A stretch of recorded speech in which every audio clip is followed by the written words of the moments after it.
বিসমিল্লাহির রহমানির রহিম। আসসালামু আলাইকুম সবাইকে। আশা করি সবাই ভালো আছেন। তো আজকে আমরা জ্যামিতির কিছু কাকে বলে নিয়ে আমরা আলোচনা করব। তো সমকোণ কাকে বলে? যে কোণের পরিমাণ 90 ডিগ্রি তাকে সমকোণ বলে। এই যে সমকোণের চিত্র আমরা এঁকেছি, এ বি সি একটি সমকোণ। 2 নাম্বার আমরা দেখব স্থূলকোণ। স্থূলকোণ কাকে বলে? এক সমকোণ অপেক্ষা বড় কিন্তু দুই সমকোণ অপেক্ষা ছোট কোণকে স্থূলকোণ বলে। আমরা চিত্র দেখলে এটা বুঝে নিব যে কিভাবে স্থূলকোণ। এই যে স্থূলকোণটা এরকম হবে, সমকোণ এইটা সমকোণের এই দাগের ছিল সমকোণ, সমকোণের এই দিকে চিহ্নটা চলে যাবে, তাহলে সমকোণ থেকে বড়, আবার দুই সমকোণ থেকে ছোট এটা। তো আমরা বলতে পারি চিত্র এ বি সি একটি স্থূলকোণ।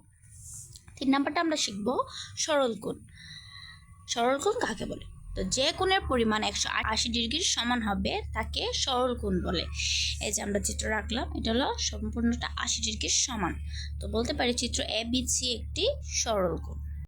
সম্পূরক কোণ পর্ব। সম্পূরক কোণ হলো দুটি সন্নিহিত কোণের পরিমাণের সমষ্টি যদি 180 ডিগ্রি এর সমান হয় তবে কোণ দুইটিকে পরস্পরের সম্পূরক কোণ বলে।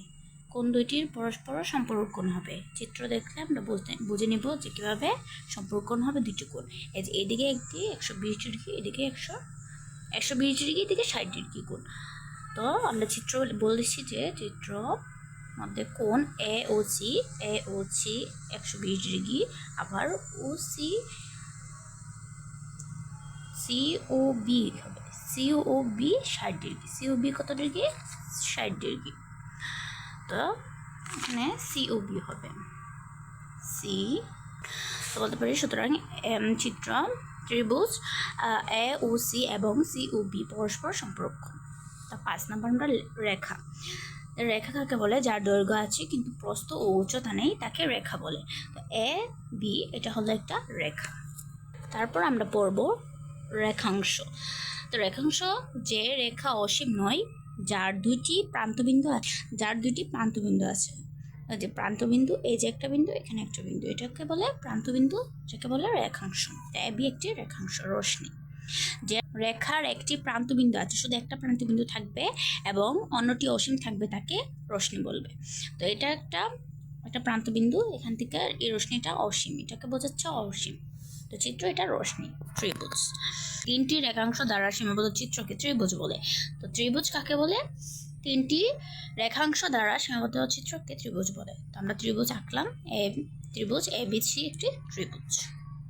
এখন আমরা শিখব সমবাহু ত্রিভুজ। সমবাহু ত্রিভুজ কাকে বলে? যে ত্রিভুজের 3টি বাহুর দৈর্ঘ্য সমান তাকে সমবাহু ত্রিভুজ বলে। এই 3টা বাহু দৈর্ঘ্যগুলো কি হবে? সমান হবে।